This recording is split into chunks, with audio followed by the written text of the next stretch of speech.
Picture this. You're dating an absolutely gorgeous woman. She's smart, funny, and every guy in the room turns to look at her when she walks by. You're treating her like the queen she is, buying her flowers, taking her on expensive dates, texting her good morning every single day. You're being the perfect gentleman your mother raised you to be. But here's what's happening behind the scenes. She's slowly losing interest in you, and you have no idea why. What I'm about to tell you will completely shatter everything you think you know about women and relationships. The uncomfortable truth that 97% of men refuse to accept is this: for a woman to genuinely love you, desire you, and stay loyal to you, she must never feel completely secure in your affection. She must always feel like she's reaching upward to deserve your attention. Now, before you close this video, thinking I'm some kind of manipulative pickup artist, let me be crystal clear about what I mean. I'm not talking about being cruel or abusive. I'm talking about understanding the psychological mechanisms that drive female attraction at the deepest level. And if you stick with me for the next 15 minutes, I'm going to reveal the exact psychology behind why women lose interest in men who treat them well. And more importantly, how you can use this knowledge to create the kind of deep, lasting attraction that most men only dream of. This is going to be one of the most important videos you'll ever watch about women's psychology, so pay attention. Let's start with the first golden rule. Women are biologically programmed to seek men with higher survival value than themselves. This isn't something they consciously decide. It's hardwired into their DNA after millions of years of evolution. Back in our ancestral environment, women who chose men with superior resources, strength, and social status were more likely to survive and raise healthy offspring. The women who fell for the nice guy who brought her flowers every day, their genetic line died out because that nice guy couldn't protect her from the neighbouring tribe or provide during harsh winters. This biological programming is called hypergamy, and it's still active in every woman's subconscious mind today. Even though we live in modern times with safety nets and grocery stores, her brain is still operating on ancient software. When a woman perceives that a man's value is lower than or equal to her own, her attraction circuitry literally shuts down. For hundreds of thousands of years, women had to be extremely selective about their mating choices because pregnancy made them vulnerable for 9 months, and raising children required massive resources. A woman who chose poorly could literally die, along with her offspring. This created an intense selection pressure for women to be attracted only to men who demonstrated superior genetics and resources. These ancient programs are still running in the background of every interaction you have with women. When you act needy, desperate, or overly accommodating, you're sending signals that would have indicated weakness and poor survival prospects to our ancestors. Her subconscious receives these signals and responds by reducing attraction. This brings us to the concept of sexual market value, or SMV. Think of dating like a marketplace where everyone has a certain value based on their attractiveness, resources, personality, and social status. The cruel reality is that women are only genuinely attracted to men whose SMV they perceive as higher than their own. Here's where most guys get it completely wrong. They think SMV is about your job, your car, your muscles, or your height. While these factors matter, they're not the primary drivers of attraction. A woman's perception of your SMV is determined much more by how you carry yourself, how you interact with her, and most importantly, how much you seem to need her validation. Let me give you a real example.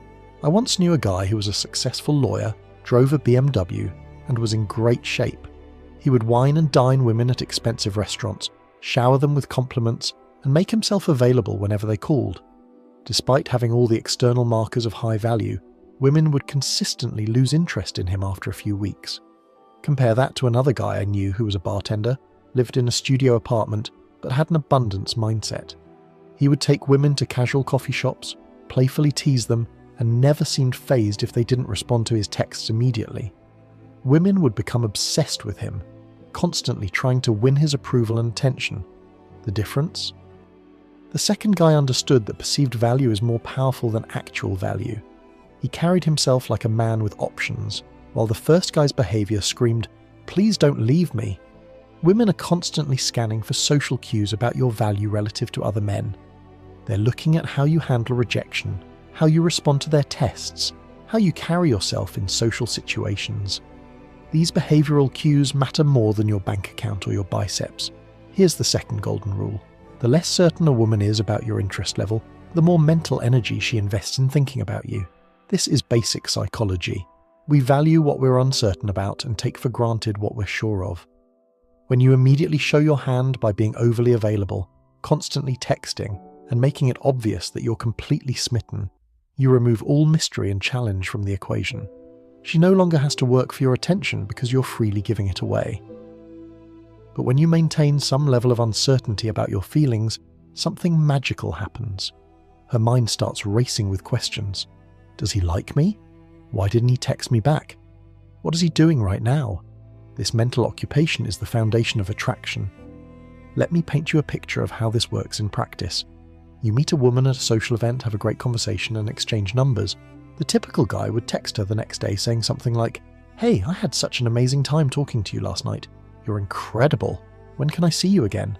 The guy who understands interest concealment waits 3 days, then sends a simple text. "Coffee Tuesday at 3.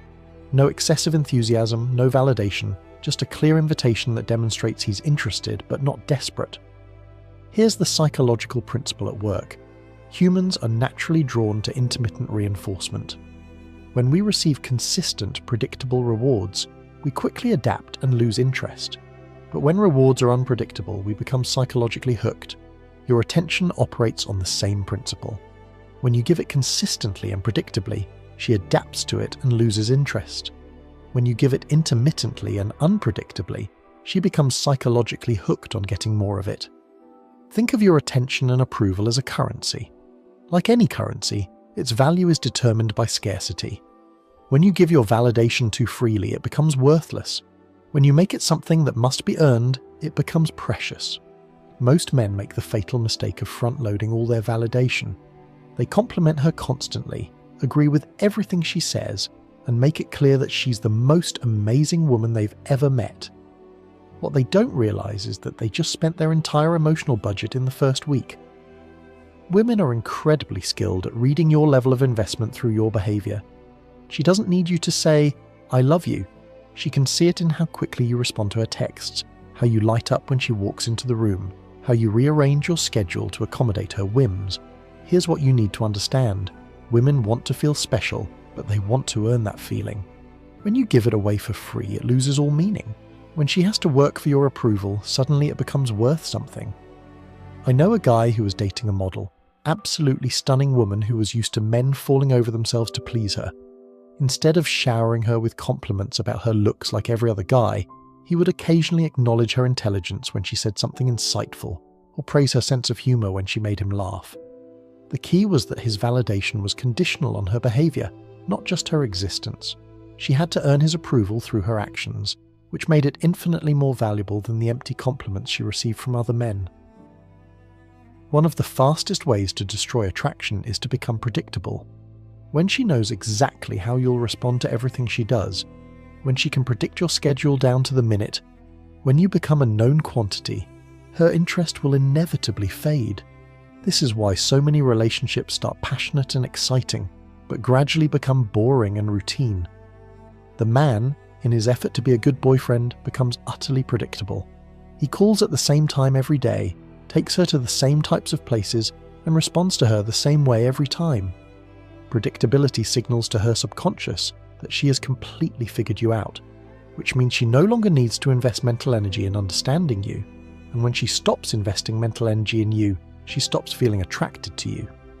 This is why the bad boy stereotype is so powerful. It's not that women are attracted to men who treat them poorly, they're attracted to men who are unpredictable, who keep them guessing, who don't follow the script of what a typical guy would do. Here's something that will blow your mind. Women are constantly testing your interest level, not your competency. Most men think women are testing to see if they're man enough, or if they can handle her attitude. But that's not what's happening at all. She's testing to see how much you like her. Every time she acts a little cold, every time she mentions another guy, every time she seems unimpressed with something you did, she's gauging your reaction to see if you'll chase her validation.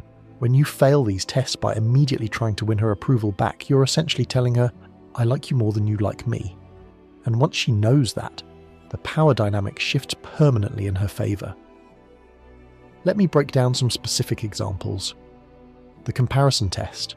She mentions how attractive another man is or talks about an ex-boyfriend. The failed response is to get jealous or try to compete.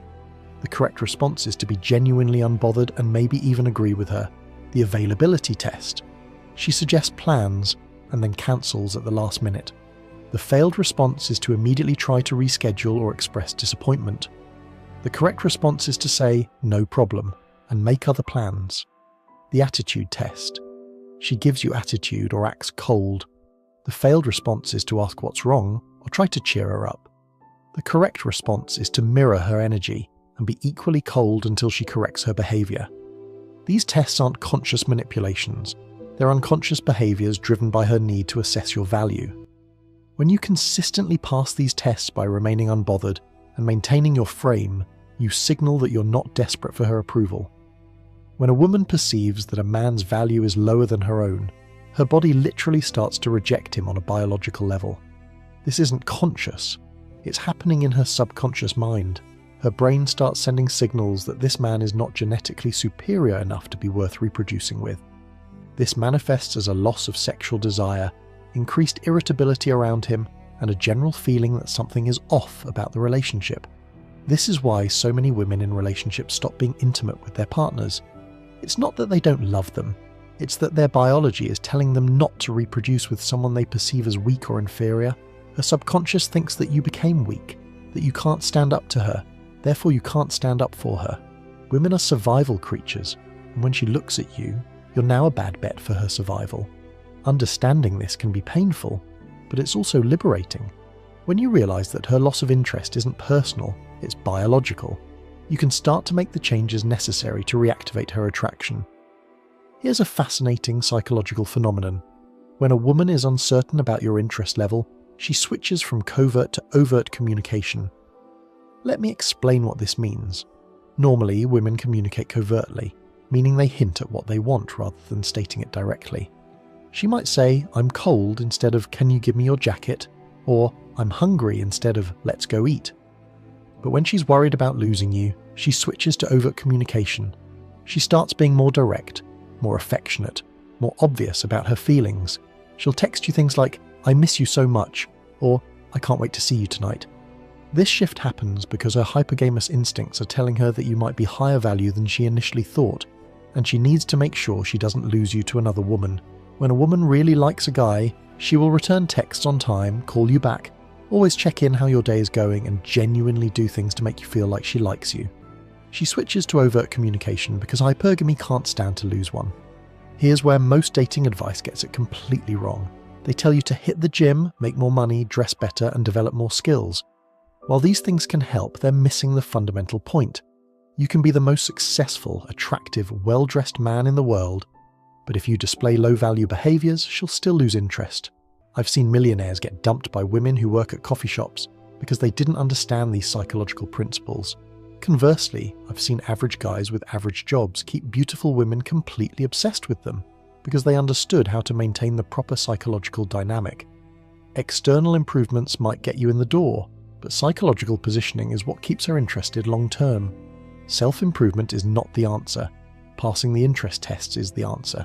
Whether you make $50,000 or $500,000 a year doesn't matter, because revealing interest reveals your sexual market value.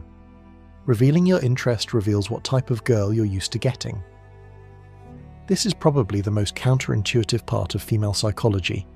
Women consistently choose men who treat them worse over men who treat them better. This isn't because they enjoy being mistreated. It's because poor treatment often signals higher value. When a man is willing to risk losing a woman by not prioritizing her every need, it suggests that he has other options. When he's not constantly seeking her approval, it implies that he doesn't need her validation to feel good about himself. These are both indicators of high value. The nice guy, on the other hand, signals through his behavior that he's grateful just to be with her. He's so accommodating, so eager to please, so afraid of losing her, that he communicates low value in every interaction. This is why women often stay with guys who treat them poorly. She has something to look up to, and this is why women leave men who treat them well. If you treat a woman well, rest assured she's going to leave you in due time. All women will leave men who treat them well. The more dates you try to take her on, the more vacations you suggest, the more calls and texts you give, the more she goes, he really likes me, how nice. You know what? I really don't like him. Women don't fall in love with men. They fall in love with how men make them feel about themselves. When you make her feel like she's the prize, like she's doing you a favour by being with you, she feels powerful but not attracted. But when you make her feel like she has to earn your affection, like she's lucky to have your attention, she feels challenged and excited. This emotional state is what creates the deep, obsessive attraction that leads to genuine love.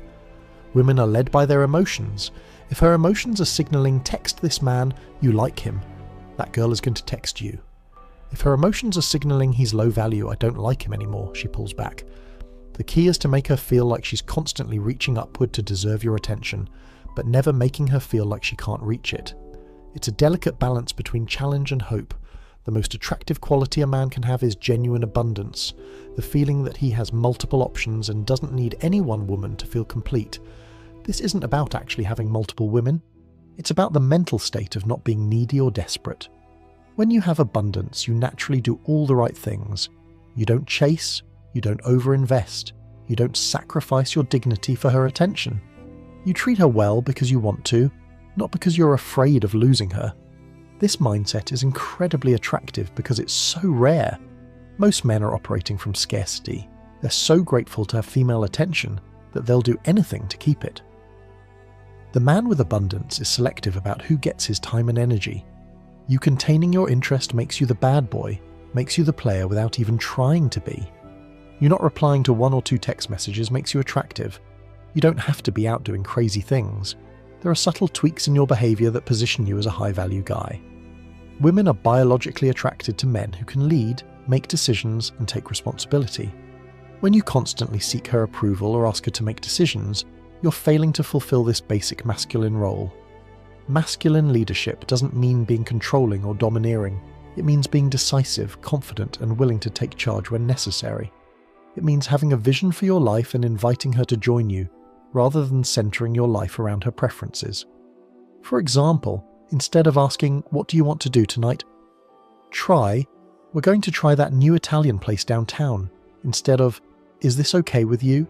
try, "This is what we're doing." You're not being demanding, you're being decisive. When you take charge and make decisions confidently, you're giving her the gift of being able to relax and trust your judgment. This is what true masculine leadership looks like. In any relationship, whoever is investing more emotional energy has less power. Investment can be measured in many ways. Who initiates contact more often, who makes more effort to see the other person, who compromises more, who shows more emotional vulnerability. The person who consistently invests more will eventually lose attraction from the other person. This is a fundamental law of human psychology that applies to all relationships. This doesn't mean you should never invest or show care. It means you should be strategic about when and how you invest. Let her invest in you first, then match her investment level. Don't be the one who's always reaching out, always making plans, always compromising. When the investment is balanced, both people feel valued and respected. When it's imbalanced, the lower investing person loses respect for the higher investing person. Frame control is perhaps the most important skill you can develop for maintaining attraction. Your frame is your perspective on reality, how you see yourself, the relationship, and the world around you. Women are constantly testing your frame to see if you'll abandon your perspective to please her. When you consistently maintain your frame, it signals that you're a strong, confident man who knows his own value. The man with strong frame control doesn't need to argue or defend his position. He simply maintains his perspective with quiet confidence, knowing that she's testing him to see if he's strong enough to lead. This isn't about being stubborn or inflexible. It's about having a clear sense of who you are and what you stand for, and not compromising that to gain her approval. The uncomfortable reality is that love and attraction operate on different principles. Love is about care, compatibility, and commitment. Attraction is about challenge, uncertainty, and the feeling of reaching upward. Most men focus only on love, being caring, supportive, and committed. But without attraction, love means nothing. She might care about you, but she won't desire you. She might stay with you out of obligation, but she won't be passionate about you. The men who create lasting, passionate relationships are the ones who understand how to maintain both love and attraction. They're caring and supportive, but they're also challenging and unpredictable. They're committed, but they're not needy. Remember, this isn't about being cruel or manipulative. It's about understanding the psychological mechanisms that drive female attraction and working with them instead of against them. The choice is yours. You can continue operating from the nice guy playbook and wonder why women keep losing interest, or you can embrace these uncomfortable truths and start creating the passionate, devoted relationships you deserve. Stop trying to win her over, and start being the kind of man she feels lucky to have won over. The difference will transform not just your dating life, but your entire relationship with women. This is the psychology of female attraction in its purest form. Use it wisely and watch as everything changes.